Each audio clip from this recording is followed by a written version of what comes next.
नमस्कार, मी पंजाब. आतापर्यंत तुम्ही गारपीट होत असते फक्त एका भागातच होते, पण ह्या पावसामध्ये 30 मार्च पासून ते 3 एप्रिल पर्यंत 30, 31, 1, 2, 3च्या दरम्यान राज्यात ठिकठिकाणी गारपीट होणार आहे.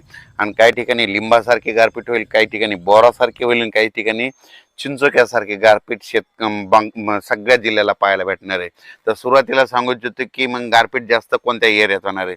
तर सुरुवातीला आपण उद्या 30 तारखेपासूनच राज्यात पाऊस सुरू होईल. पण हे पाऊस तुम्हाला सांगू इच्छितो, नंदुरबार जिल्हा झालं, धुळे जिल्हा झालं, नाशिक जिल्हा झालं, जळगाव जिल्हा झालं, त्याच्यानंतर अहिल्यानगर, इकडं संगमनेर तालुका, त्याच्यानंतर मुंबई ठाणे, आपला मुरबाड ते परिसर, पालघर त्या परिसरामध्ये, कोकणपट्टी म्हणजे पालघर पासून ते डायरेक्ट याच्यापर्यंत कुडाळपर्यंत संपूर्ण कोकणपट्टी ह्या परिसरात देखील पाऊस पडणार आहे.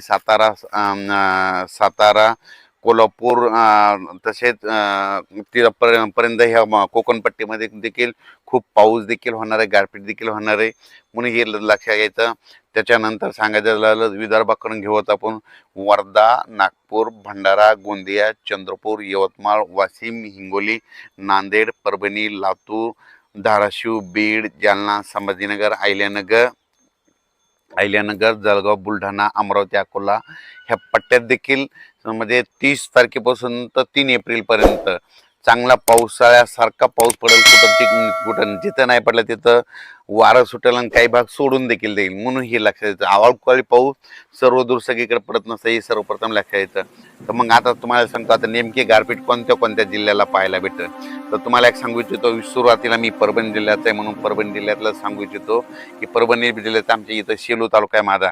म्हणजे माझ्या गावापासून कंप्लीट इकडं वालूरकडं म्हणजे वालूर, चारठाणा ह्या परिसरात गारपीट पाहायला भेटेल. म्हणजे आमच्या सेलू तालुक्यात भेटेल, जिंतूरकडे देखील भेटेल, पालम परभणी जिल्ह्यामध्ये पालम देखील आहे, पालम पुण्याच्या त्या पट्ट्यामध्ये गारपीट बघायला भेटतं.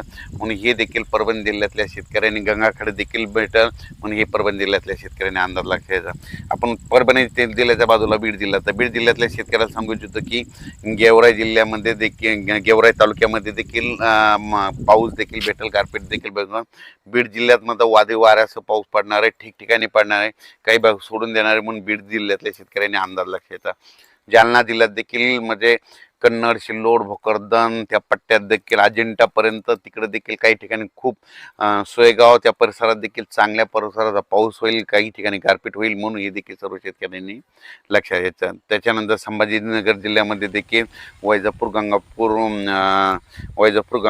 ह्या पट्ट्यात देखील चांगला पाऊस देखील होईल, गारपीट देखील होईल. म्हणजे संभाजीनगर जिल्ह्यामध्ये चांगल्या प्रकारचा वाऱ्यासह पाऊस होणार, काही ठिकाणी गारपीट देखील पाहायला होणार नाही, म्हणून हे लक्षात येतं. अहिल्यानगरमध्ये देखील खूप ठिकाणी गारपीट पाहायला भेटेल, काही ठिकाणी वारा सुटेल, कुठं पाऊस पडेल, काही ठिकाणी निरंग देखील राहील.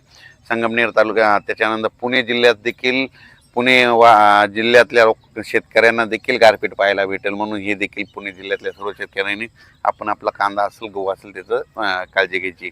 सातारा जिल्ह्यात देखील गारपीट पाहायला भेटेल. त्याच्यानंतर कोल्हापूर जिल्ह्यात देखील काय गारपीट पाहायला देखील भेटेल. त्याच्यानंतर इकडं बुलढाणा जिल्ह्यात देखील घाटाच्या खाली इकडं म्हणजे सिंदखेड राजाचं त्या परिसरात गारपीट पाहायला भेटेल. त्याच्यानंतर अकोला, अमरावती तिकडल्या जिल्ह्यात देखील गारपीट पाहायला भेटेल, पाऊस देखील पडेल. त्याच्यानंतर वर्ध्याकडं हिंगणघाट त्या परिसरात देखील गारपीट पाहायला भेटेल. त्याच्यानंतर सांगायचं झालं तर इकडं